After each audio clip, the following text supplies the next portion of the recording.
की रिझल्टची गॅरंटी पाहिजे तुम्हाला तर फटाफट नागरत्ना चॅनलवर जा आणि सबस्क्राईब करा. मी आहे शालिनी हुबलीकर आणि मराठी माध्यमातील मुलांसाठी मी सुरू केला आहे Marathi channel Nagarathna.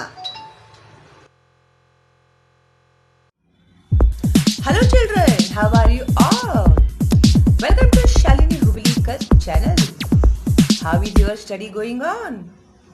Fine, very good. तो मैंने जो इसके पहले वीडियोस अपलोड किए हैं आप लोगों के लिए, आई होप आप लोगों ने देखा होगा. और जो बच्चे आज पहली बार मेरा चैनल देख रहे हैं और उन्हें पता नहीं था मेरे चैनल के बारे में, तो अभी सब्सक्राइब करके बेल का आइकन टैप कीजिए, तो आप लोगों को मेरे आने वाले वीडियोस का नोटिफिकेशन मिल जाएगा. ठीक है. और क्वेश्चन आंसर्स भी मिलेंगे, पत्र लेखन, कहानी लेखन, निबंध लेखन, ऑल इन वन है मेरा चैनल. और मेरा channel completely free of cost है, बिल्कुल भी उसके लिए मैंने कोई चार्जेस नहीं रखे हैं. सिर्फ और सिर्फ आप लोगों के लिए. सारी दुनिया इसका फायदा उठा रही है, तो फिर भाई आप लोग क्यों पीछे रहोगे, है ना. क्योंकि सिर्फ इंडिया में ही नहीं तो फॉरेन कंट्रीज में भी मेरे चैनल को बहुत पसंद किया जा रहा है. तो उन लोगों के ही मुझे कमेंट्स आते हैं तो मुझे पता चलता है ना, वरना मुझे कैसे पता चलेगा.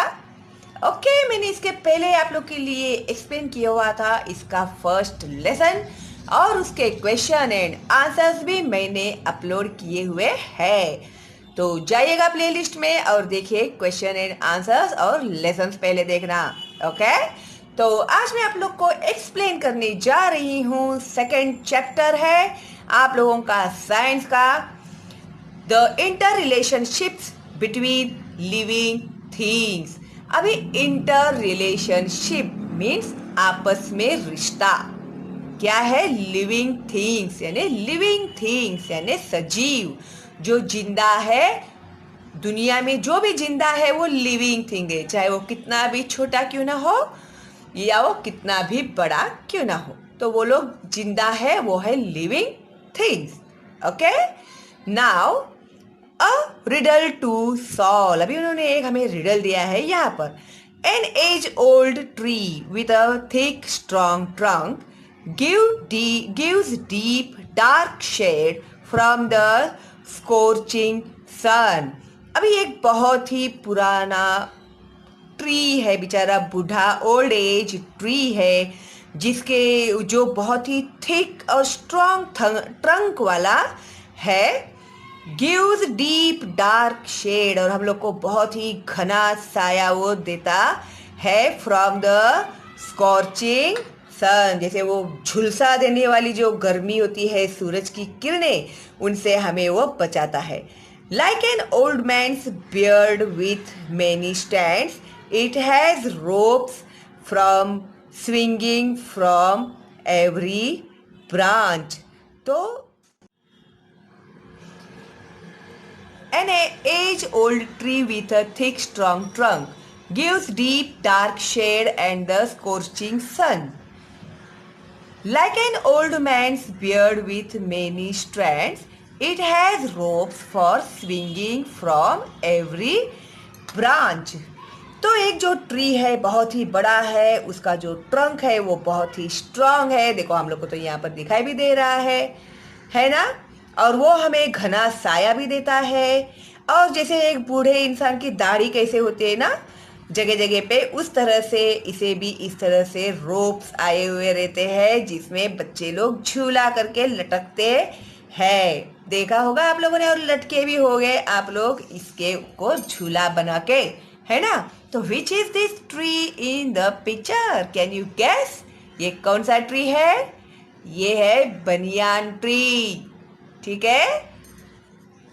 Now can you tell, plants in our surroundings are useful to us in different veg.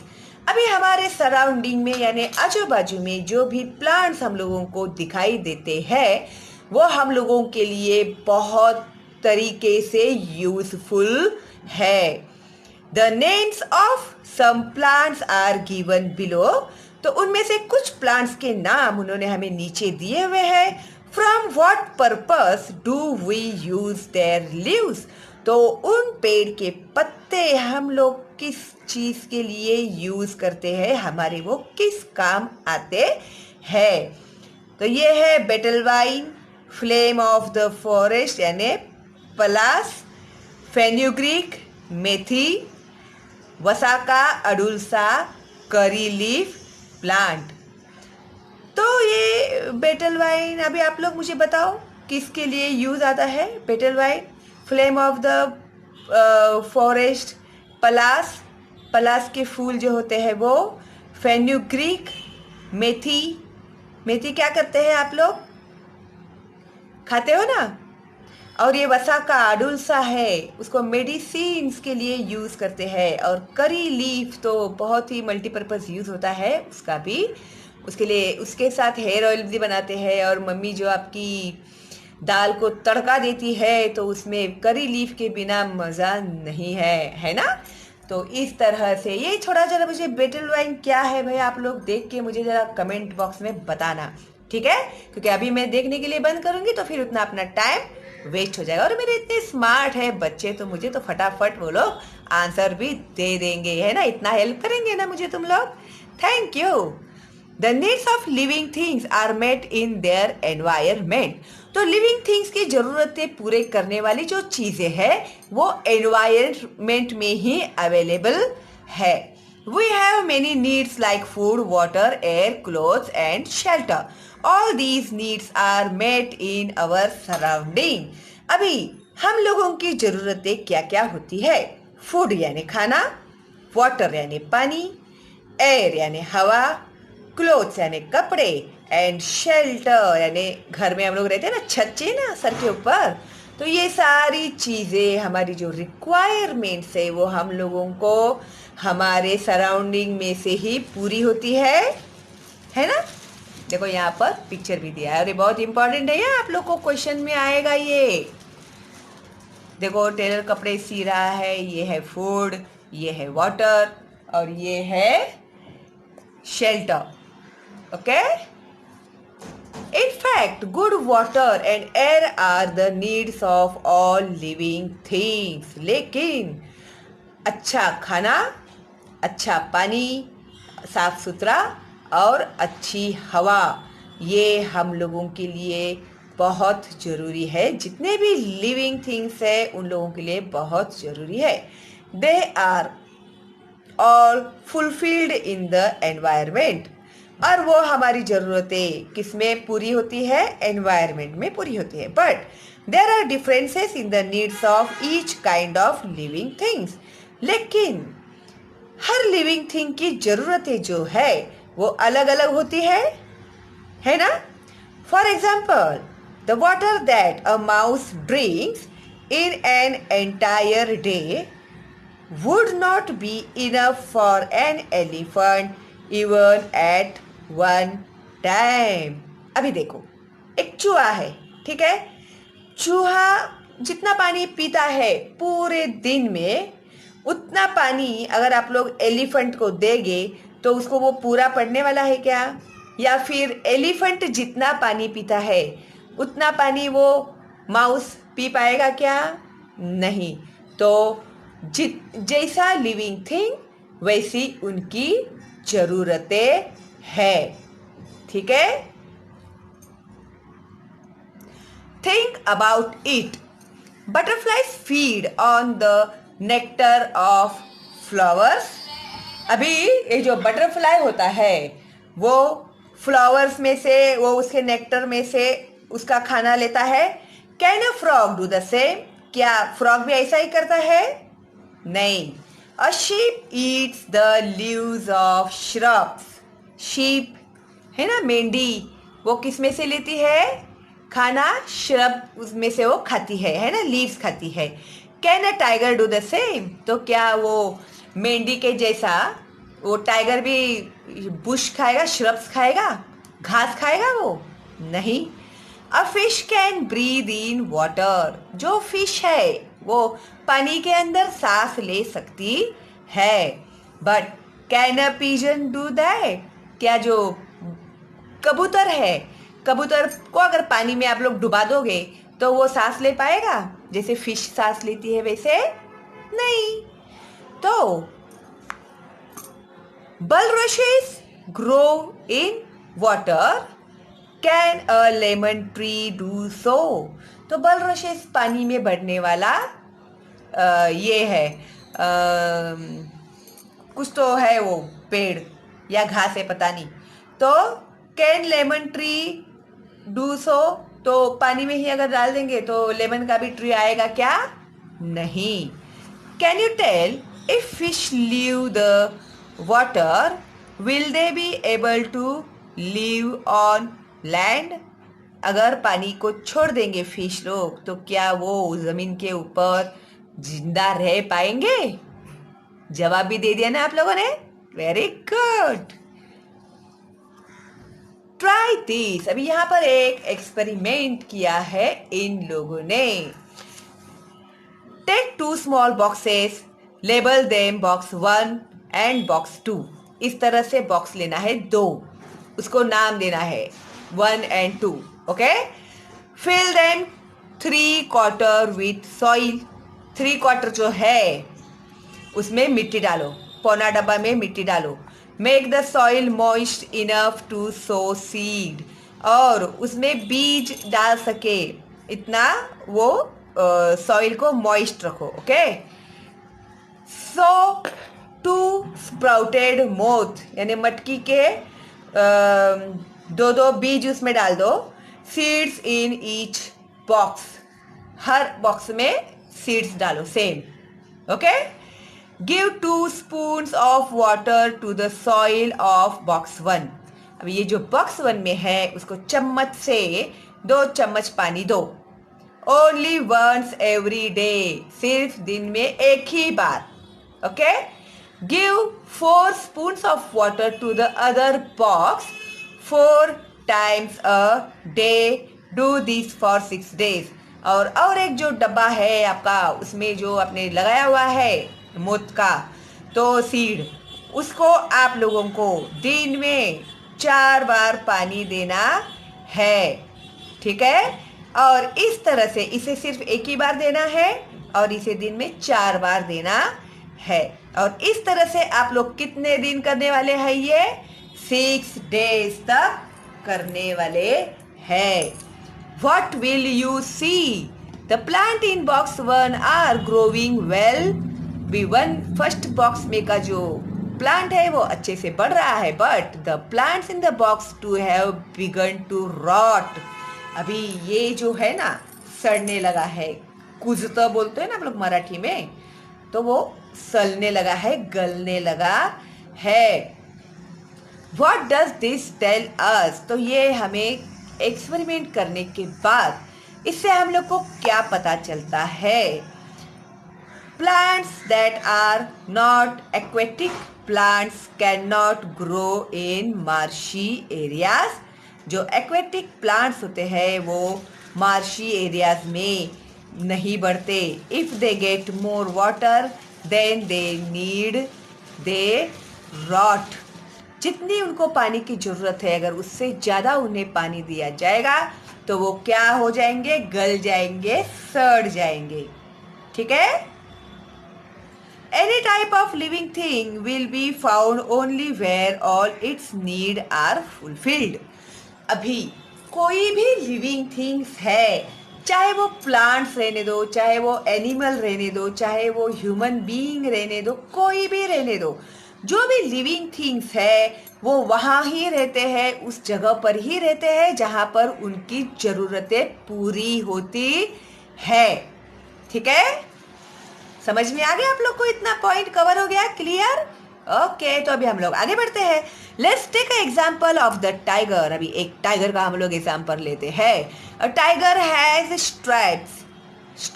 Strips जो उसके बॉडी के ऊपर होते हैं, okay. A tiger lies in wait for its prey among tall grasses. अभी अपना शिकार करने के लिए ये जो टाइगर होता है ना वो बड़े बड़े ग्रास में छुप जाता है। Its prey can not see it in the grass.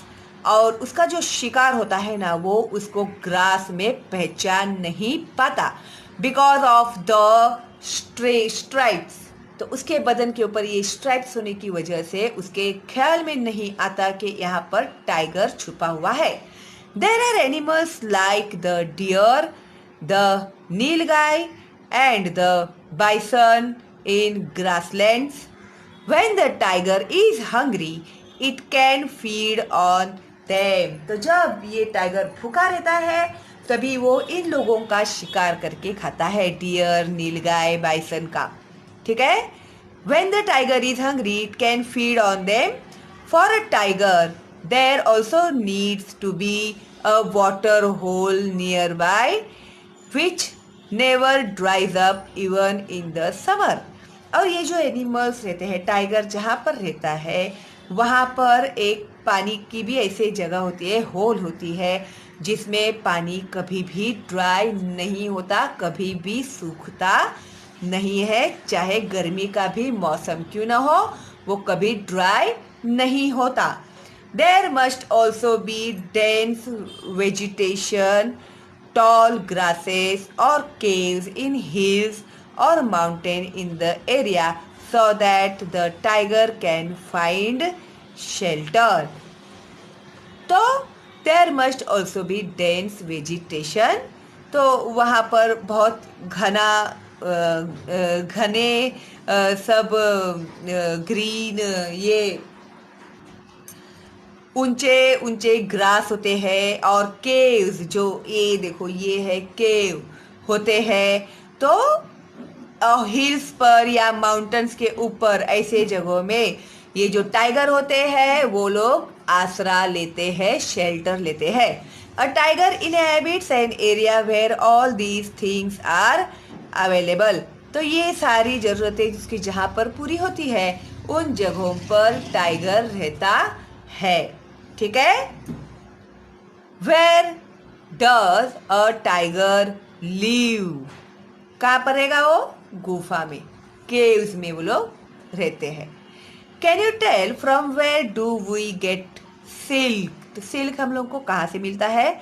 How are trees useful for monkeys? तो ट्रीज जो है वो मंकीज के लिए कैसे यूजफुल होते हैं? How are trees useful for birds? तो बर्ड्स के लिए ट्रीज किस तरह से यूजफुल होते हैं? What happens if termites make a tree hollow? क्या होगा अगर वो जो लकड़ी को अंदर ही अंदर खा जाता है ना, वो कीड़ा, उसको क्या बोलते हैं? मुझे आप लोग कमेंट बॉक्स में लिख कर देना। ठीक है। देखती हूँ मैं आपको आता है क्या नहीं। ठीक है। दीमक बोलते हैं उसको, आई थिंक। यस, दीमक, जो पेड़ को अंदर से लग के लकड़ी को खोखला कर देती है। We keep animals in order to satisfy some of our needs. अभी हम लोग भी एनिमल्स को रखते हैं हमारी कुछ ज़रूरतें पूरी करने के लिए। They become dear to us, और वो हमारे बहुत ही प्यारे भी होते हैं। We look after them well, हम लोग उनका बहुत ही ख्याल रखते हैं। वी फीड देम, हम लोग उन्हें खाना भी देते हैं। We take them to a vet if they fall ill, और हम उन्हें उनके डॉक्टर के पास भी लेकर जाते हैं अगर वो बीमार होते हैं तो। These animals to return our affection, और ये जो एनिमल्स हम लोग उनके लिए इतना सब करते हैं तो वो लोग भी हम लोगों से उतना ही प्यार करते हैं। We get milk, meat, egg and several other things from animals. Very important, underline करो।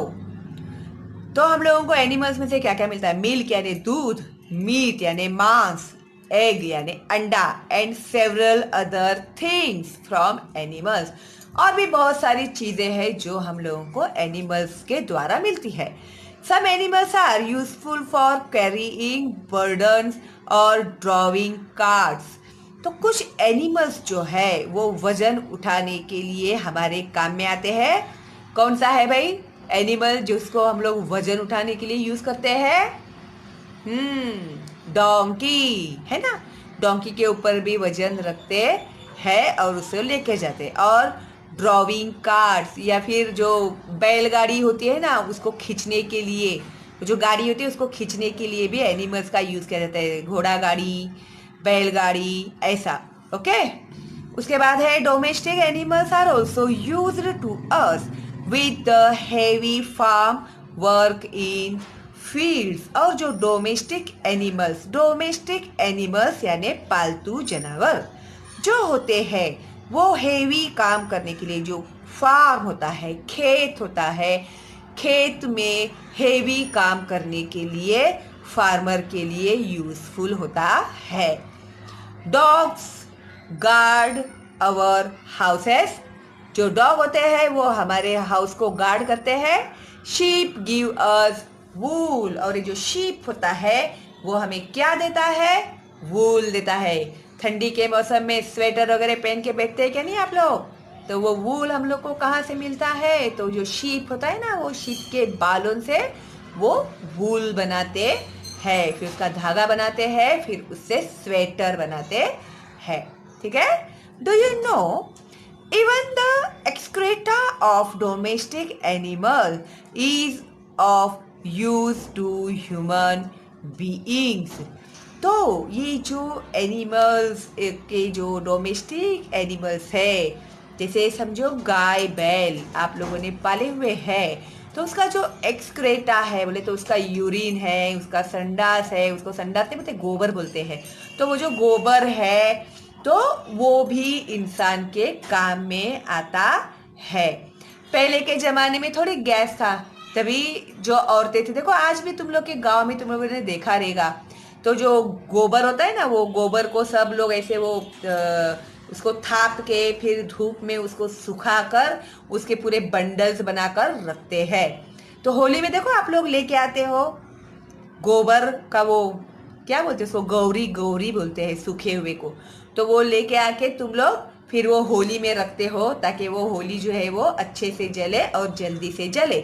और वो औरतें हैं ना, वो चूल्हा जलाती थी, तो वो चूल्हे में वो लोग उसका यूज करते थे। ठीक है? और भी बहुत सारे यूजेस है भाई। एक जो शॉर्टकट है जो आपको आसानी से समझ में आएगा वो मैंने आपको बताया। ठीक है? The dung of cattle is made into dung cakes. They are combustible. They are used in some places as fuel। जैसे कि मैंने अभी आपको बनाया वो डंग केक, जो गोवरी बोलते हैं उसको, तो वो बनाते हैं और उसको यूज करते हैं as an fuel. When they burn they give out smoke। और वो जलने के बाद क्या करता है? धुआं छोड़ता है। अ कंबस्टिबल गैस कॉल्ड गोबर गैस। अभी ये जो गोबर है ना, उससे गैस बनाने की भी क्रिया उन लोगों ने शुरू की है। तो वहाँ पर एक वो लोगों ने ना खड्डा पिड्डा खोद के रखा रहता है और वो कुछ वो कनेक्शन करते हैं गैस के लिए, और उसमें वो लोग रोज गोबर ऐड करते जाते हैं। तो उसमें से जो हाइड्रोजन का जो गैस तैयार होता है उससे वो लोग चूल्हा जलाते हैं गाँव में। अभी वो चूल्हा जलाते नहीं है, वो गैस जलाते हैं, उसे बोलते हैं गोबर gas. Is also obtain from cattle dung। That too is used as a fuel। It burns without smoke। हाँ, ये जो है इसमें कोई धुआं नहीं आता। ठीक है? Cattle dung is used for plastering mud houses। अभी गांव में जो मिट्टी के घर होते हैं तो आप लोगों ने देखा रहेगा, तो ये जो डंग होता है उसको वो लोग पानी मिक्स करके उसमें उसको पूरे घर में, दीवार में, ज़मीन में, सब जगह पे वो लगाते हैं। तो उससे क्या होता है, जो घर में मिट्टी जो रहती है ना वो पूरी ज़मीन के नीचे दब जाती है और वो ना लादी के जैसा दिखता है और अच्छा भी दिखता है, और वो हेल्थ के हिसाब से भी बहुत ही अच्छा होता है। ठीक है? Manures made from cattle dung and sheep pellets are good for plants. अभी मैन्योर भी बनाए जाते हैं कैटल डंग से और शीप पैलेट से। शीप की जो लेंडी होती है ना, उससे जो प्लांट्स को बढ़ने में बहुत ही हेल्पफुल होता है। सबसे अच्छा खाद क्या है? तो ये है, farmers use them for growing crops. और जो फार्मर्स होते हैं वो अपना धान उगाने के लिए उनका यूज करते हैं। Animals are our friends. देखो है ना, यहाँ पर एनिमल्स हमारे दोस्त है ना? तो आपका भाई कौन सा है फेवरेट एनिमल? तो वैसे तो मुझे सारे एनिमल्स अच्छे लगते हैं, लेकिन मुझे बिल्ली बहुत ज़्यादा पसंद है, बहुत ही क्यूट होती है ना। अभी देखते हैं आगे क्या है।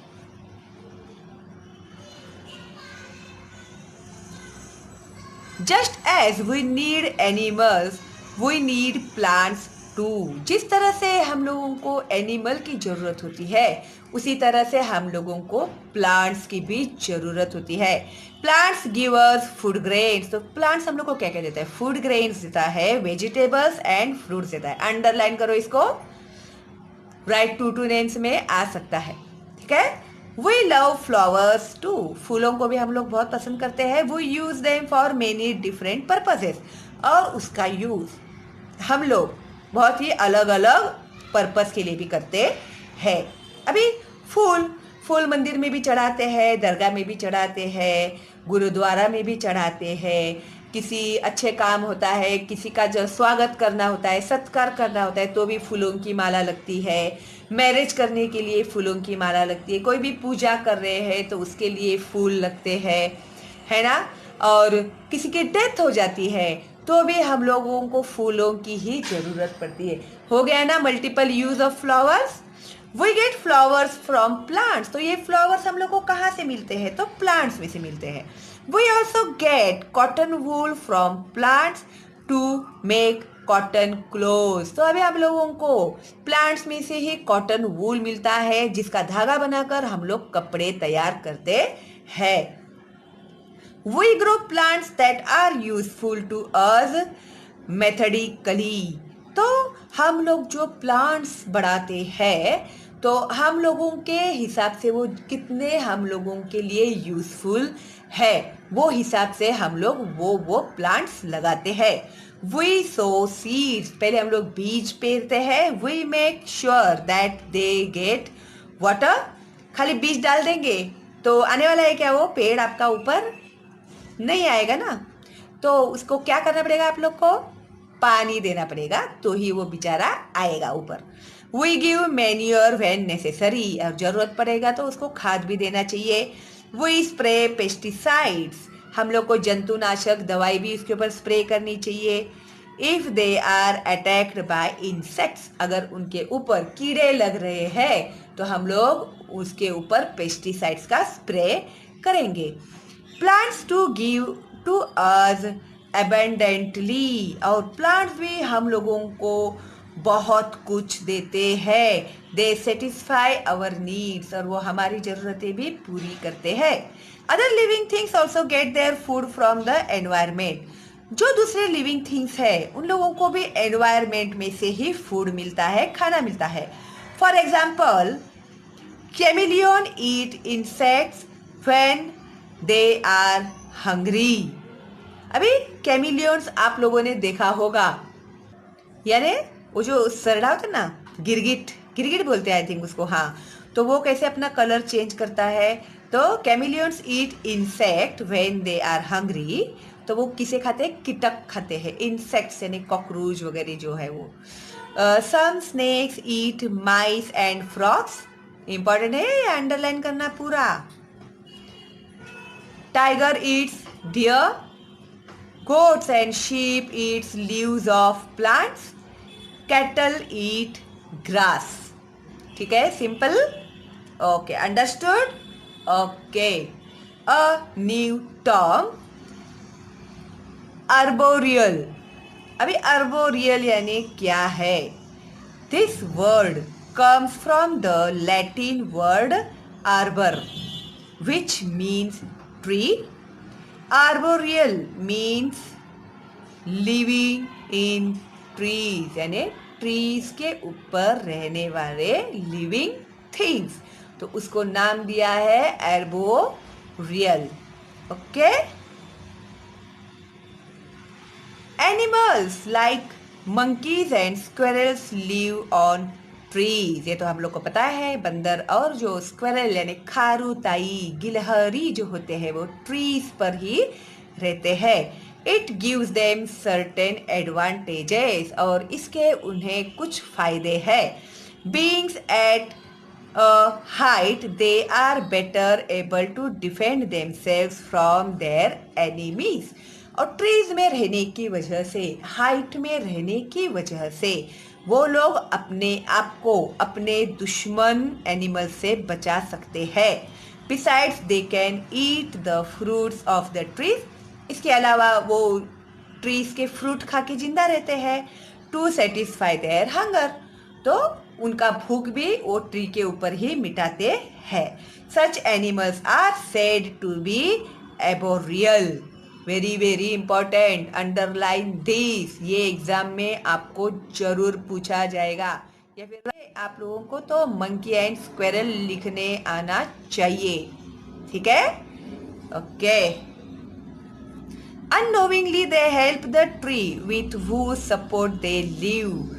उनके अनजाने में ही वो जिस पेड़ पर वो लोग रह रहे हैं उस पेड़ की भी वो लोग मदद कर रहे हैं.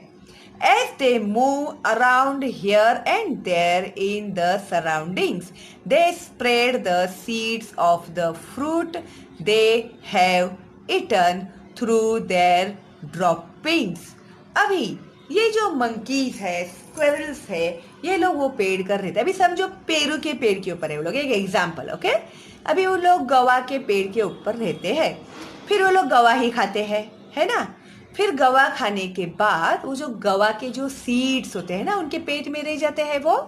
फिर जब वो लोग नीचे उतर कर आते हैं पेड़ से और अपने आजू बाजू में सराउंडिंग में, यानी जब वो आजू बाजू में यहाँ वहाँ पर घूमते हैं तो वो लोग ये जो बीज है ना वो फैलाते हैं. तो कैसे फैलाएंगे वो लोग वो बीज? तो दे हैव ईटन, जो फ्रूट्स उन लोगों ने खाए हुए रहते हैं. तो जो बीज होते हैं ना वो हजम नहीं होते. तो जब वो लोग टॉयलेट करते हैं ना, संडास करते हैं ना जंगल में, तो वो जो बीज होते हैं वो ऐसे आखे के आखे ही गिरते हैं. एंड उनके जो ड्रॉपिंग्स में से वो गिरते हैं. मैं जरा क्लियर ही बता रही हूँ ताकि आपको उतना भी डाउट न रहे. हंस लिए ना तुम लोगों ने? हाँ ठीक है, कोई बात नहीं, समझ गए ना. लेकिन वेरी गुड, अभी भूलेंगे नहीं तुम लोग.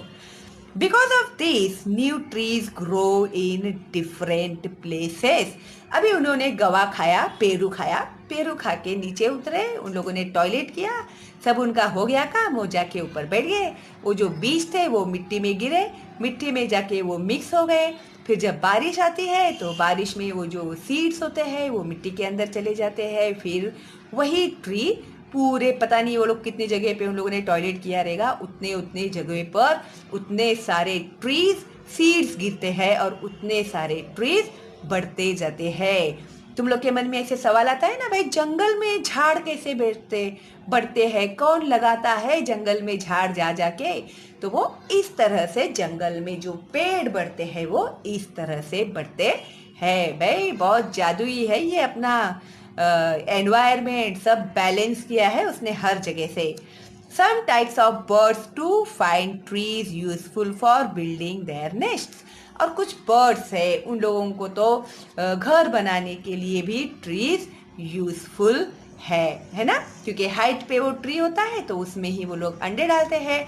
तो उनका जो अंडे का जो खतरा है वो थोड़ा कम हो जाता है. फिर भी उन लोग को बहुत प्रोटेक्ट करना पड़ता है उन्हें. इसके आगे है डू यू नो, क्या आपको पता है? An egret rides on a buffalo's backs.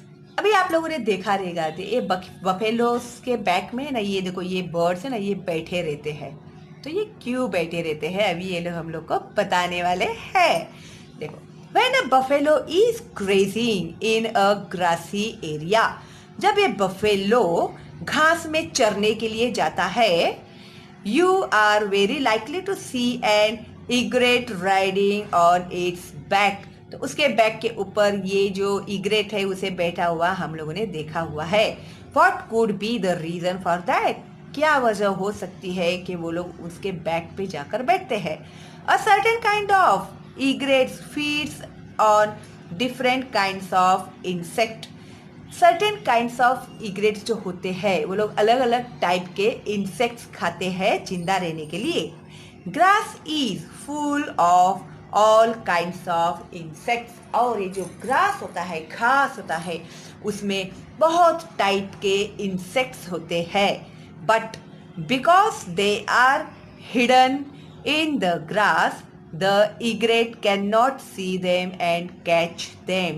लेकिन ये जो इंसेक्ट होते हैं ना, ये लोग है ना ग्रास के अंदर छुप के बैठे रहते हैं। बड़े बड़े ग्रास होते हैं और वो ग्रास के अंदर छुप के बैठे हुए रहते हैं। इसके लिए ये जो इग्रेट्स होते हैं ये उन्हें ढूंढ नहीं पाते। As the buffalo treads on the grass, जब बफेलो ग्रास में जाता है, it frighten the insects which fly out of the grass. तो वो जब जाता है ग्रास के अंदर तो वो इंसेक्ट डर जाते हैं और वो लोग ग्रास के बाहर आते हैं। The egret on the buffalo's back makes no mistake in swooping down to catch and eat them up। और बिना कोई गलती किए ये जो इंसेक्ट उड़ते हैं, जब ये बफेलो घास में जाता है तो बफेलो के डर से ये इंसेक्ट जो होते हैं ग्रास में छुप के बैठे रहते हैं, वो उड़ने लगते हैं। तो बिना कोई गलती किए ये जो इग्रेट्स है वो उन्हें कैच करते हैं और खाते हैं। है ना इंटरेस्टिंग? ओह, समझ में आया आप लोग को? Very good. अभी इसके आगे दिया हुआ है seasonal changes in living things. अभी ये जो वीडियो है अगर मैं पूरा लेसन कंप्लीट करूंगी तो बहुत बड़ा हो जाएगा, इसके लिए अब मैं पार्ट 1 में ही इसे ख़त्म करती हूँ और मैं जल्दी ही अपलोड कर रही हूँ पार्ट 2 में अपना अगला lesson seasonal changes in living things. ठीक है, तब तक ये जो लेसन मैंने अभी तक सिखाया हुआ है अच्छे से आप लोग 2-3 बार वीडियो देख के रखना। ठीक है, और स्टे होम स्टे सेफ, घर के बाहर बिल्कुल भी मत निकलना। अभी भी हम लोगों का जो खतरा है वो टला नहीं है। ठीक है, तो आप लोग घर पे बैठ के बहुत अच्छे से पढ़ाई कर रहे हैं, मुझे बहुत ज़्यादा खुशी है। मेरे चैनल का बहुत लोगों को फ़ायदा हो रहा है, तो ज़्यादा से ज़्यादा फॉरवर्ड करो मेरे चैनल का लिंक जो बिल्कुल भी मुफ्त है। उसके लिए मैंने कोई भी चार्जेस नहीं रखते हैं। मैं चाहती हूँ कि एक एक बच्चा मेरे चैनल को देखे और पढ़े। ठीक है, और इसके लिए मुझे आप लोगों के सपोर्ट की सख्त ज़रूरत है। तो प्लीज़ ज़्यादा से ज़्यादा फॉरवर्ड कीजिएगा मेरे चैनल का लिंक। ठीक है, आप लोग करेंगे ना इतना मेरे लिए? Thank you, how nice of you, कितने स्वीट है आप लोग। ओके, चलो फिर अभी ये मंथ एंड में हम लोग को 1 मिलियन सब्सक्राइबर्स करने ही है किसी भी हालत में। तो अभी हम लोग जी जान लगा देंगे उसके लिए। ठीक है, तो चलो फिर stay home stay safe, all the best and bye bye.